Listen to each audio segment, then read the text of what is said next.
காவேரி வந்து மனசு கஷ்டத்தோட எல்லாத்தையுமே நினச்சி பார்த்துட்டு விஜய் கூட வாழ்ந்த நாட்கள், அவர் கூட பழகுன நாட்கள் எல்லாத்தையும் நினச்சி பார்த்துட்டு ட்ரெஸ் எல்லாம் எடுத்து வச்சுட்ருக்காங்க. என்ன காவேரி, நான் எடுத்து போய் விட்டுறவா அப்படின்னு சொல்லிட்டு வந்து கேட்டுட்ருக்காரு அவங்க மாமா. குமரன், இல்லை மாமா நானே போய்க்கிறேன் அப்படின்னு சொல்லிட்டு காவேரி சொல்கிறாங்க. உடனே வந்து நிவின் கிட்டது ஃபோன் வருது குமரனுக்கு. உடனே நிவின் பேசுகிறானே எதுக்கு அப்படின்னு, அண்ணா கொஞ்சம் வீட்டுக்கு வரையாண்ணே உங்ககிட்ட கொஞ்சம் முக்கியமாக பேசணும் அப்படின்னோடனே, உடனே மாமா நீங்கள் வேலையை போய் பாருங்கள், நான் பார்த்துக்கிறேன், நான் போய்க்கிறேன் மாமா அப்படின்னு சொல்லிட்டு காவேரி சொல்கிறாங்க. சரி காவேரி அப்படின்னு சொல்லிட்டு நிவின் கூப்பிட்றான். என்ன விஷயம் தெரியல, நான் போய் பார்த்துட்டு வரேன் அப்படின்னு சொல்லிட்டு கிளம்புறாரு. இங்கே காவேரி மனசு கஷ்டத்தோட எல்லாத்தையும் எடுத்து வைக்கிறாங்க. என்னடி தனியாக போகிறேன்ற, மாமாவும் வந்துட்டுமே அதுக்கப்புறம் போய் அப்படின்னு சொல்லிட்டு அவங்க அக்காலாம் சொல்கிறாங்க. இல்லைக்கா நான் கிளம்பணும், ப்ளீஸ்க்கா எனக்கு மனசே சரியில்லை, ஆமாடி ஒரு வாரமாக நீ பட்ட கஷ்டத்தை நான் பார்த்துட்டு தான் இருந்தேன், ரொம்ப கஷ்டப்பட்டுட்டேன், பரவாயில்ல நீ போயிட்டு வாடி அப்படின்னு சொல்கிறாங்க. சரின்னு சொல்லிட்டு காவேரியும் கிளம்புறாங்க. இங்கே வந்து என்ன பண்ணுறாங்க, காவேரி வந்து மனசு இல்லாமல் அங்கே யோசனை பண்ணிவிட்டு விஜய் அப்பவும் கால் பண்ணிகிட்டே இருக்கான். ஆனால் காவேரி ஃபோன் எடுக்காமல் கிளம்பிடுறாங்க. இங்கே என்ன பண்ணுறாங்க, விஜய் ரொம்ப டென்ஷனாக இருக்கார்.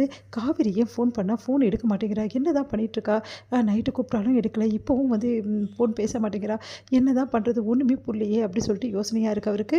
சரின்னு சொல்லிட்டு சரி வேறு யாருக்கா கால் பண்ணி பார்க்கலாமா அப்படின்னு சொல்லிட்டு யோசனையாக இருக்குது. எங்கே வந்து என்ன பண்ணுறாரு, குமரனுக்கு கால் பண்ணுறாரு.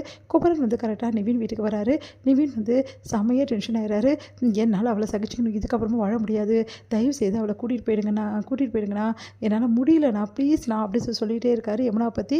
அந்த டைமில் வந்து விஜய் ஃபோன் பண்ணுறதால என்ன விஜய் அப்படின்னு கேட்குறாங்க. இல்லை நீங்கள் வீட்டில் இருந்தீங்கன்னா காவேரிக்கு கொஞ்சம் ஃபோன் கொடுங்கண்ணா, ஃபோன் எடுக்க மாட்டேங்கிறா அப்படின்னு சொன்னோன்னே, இல்லை நான் வீட்டில் இல்லை, நிவின் வீட்டில் இருக்கேன், நேரம் காவேரி கிளம்பியிருப்பாளே, நான் வரும்போதே கிளம்பிட்டு இருந்தா, எங்கே கிளம்பிட்டு இருந்தா அப்படின்னோடனே, வேற எங்கே கொடைக்கானலுக்கு தான், என்ன திடீர்னு கொடைக்கானல் போகிறா, ஏன் விஜய் உங்ககிட்ட சொல்லலையா, இல்லை சொல்லலை, ஏன் சொல்லலை, அவள் சொல்லியிருப்பாளே, எதுக்காக சொல்லாமல் இருக்கா, கொடைக்கானலுக்கு போகிறா, அவன் மனசு சரியில்லைன்னு சொல்லிட்டு இருந்தா, அதனால் கொடைக்கானல் கொஞ்ச நாள் இருந்துட்டு வரேன்னு சொல்லிட்டு போனான், சரி தனியாக போகிறா, ஆமாம் தனியாக தான் போகிறா அப்படின்னோடனே அதிர்ச்சி அடைகிறாரு.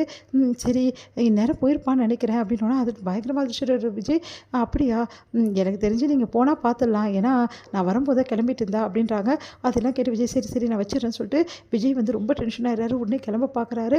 அந்த டைமில் கரெக்டாக அங்கே வராங்க வெண்ணிலாவை பார்த்தோன்னே அதிர்ச்சி அடைகிறாரு.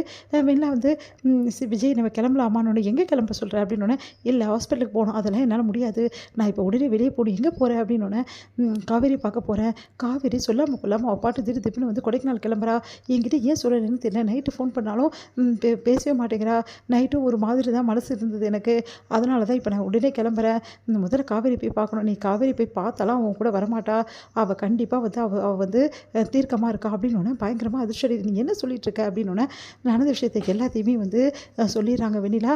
இதுதான் நடந்தது விஜய், நானும் உன்கிட்ட வந்து சொல்லணும்னு நினச்சிட்டு இருந்தேன், இப்போ சொல்லிட்டேன் போதுமா, காவேரி எனக்கு சத்தியம் பண்ணி கொடுத்துருக்கா, அதுவும் அவள் குழந்தை மேலே சத்தியம் பண்ணி கொடுத்துருக்கா, அதனால் எக்காரர் கூட அவள் திரும்பி வர சான்ஸே இல்லை, நீ என்ன கூப்பிட்டாலும் அவள் வரமாட்டா, அதனால் இதுக்கப்புறம் காவேரி மறந்துட்டு ஆஃப் வேண்டி வேலையை பாரு அப்படின்னு ஒன்று செம்ம டென்ஷன் ஆகிறாரு.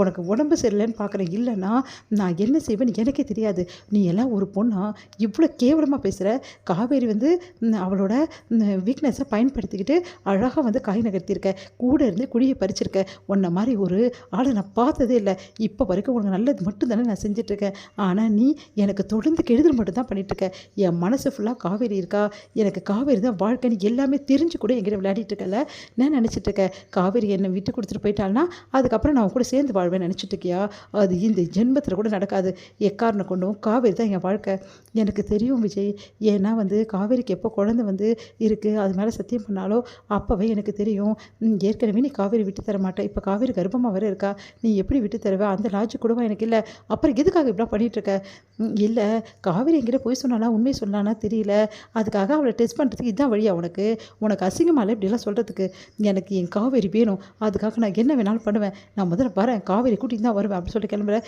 விஜய் இரு நானும் வரேன், நான் காவேரி கிட்ட பேசினா கண்டிப்பாக வருவா அப்படின்னு சொல்லிட்டு 2 பேரும் போகிறாங்க. இங்கே காவேரி 2 பேரையும் பார்த்து அதிர்ச்சி அடைகிறாங்க. அடுத்து வந்து வெண்ணிலா வந்து உன்னை நான் நம்புகிறேன் காவேரி, நீ சொல்ல காப்பாற்றிட்ட, ஆனால் என்னால் விஜய் ஏற்றுக்க முடியாது, ஏன்னா விஜய் கூட என்னால் வாழ முடியாது, விஜய் மனசு ஃபுல்லாக ஒன்று நினச்சிட்டு இருக்கும்போது என் கூட அப்படி எப்படி வாழ்வார், அதனால் நீ போகிறதா இருந்தால் விஜயை கூட்டிகிட்டு போ அப்படின்னு ஒன்று அதிர்ச்சி அடைகிறாங்க. நீ என்ன சொல்கிற வெண்ணிலா அப்படின்னு, ஆமாம் முழு மனசோட விஜய் உனக்கு விட்டு தரேன் போதுமா அப்படின்னு அப்படியே காவேரிக்கு சந்தோஷம் தாங்க முடியல. வெண்ணிலா அப்படின்னு, ஆமாம் இங்கே பாரு உன் குழந்தைக்கும் சரி உனக்கும் சரி விஜய் கண்டிப்பாக வேணும், கொஞ்சம் புரிஞ்சுக்கோ அப்படின்னு, தேங்க்ஸ் வெண்ணிலா அப்படின்னு சொல்லிட்டு கையை பிடிக்கிறாங்க. உடனே விஜய் பார்க்குறாங்க, விஜய் கோவமாக இருக்காரு. ஓடி போய் விஜய் சாரி விஜய் அப்படின்னு சொல்லிட்டு அப்படியே கட்டிக்கிறாங்க. இப்படி பண்ண அப்படின்னு சொல்லிட்டு அப்படியும் கட்டிக்கிட்டு அழறாரு விஜய்.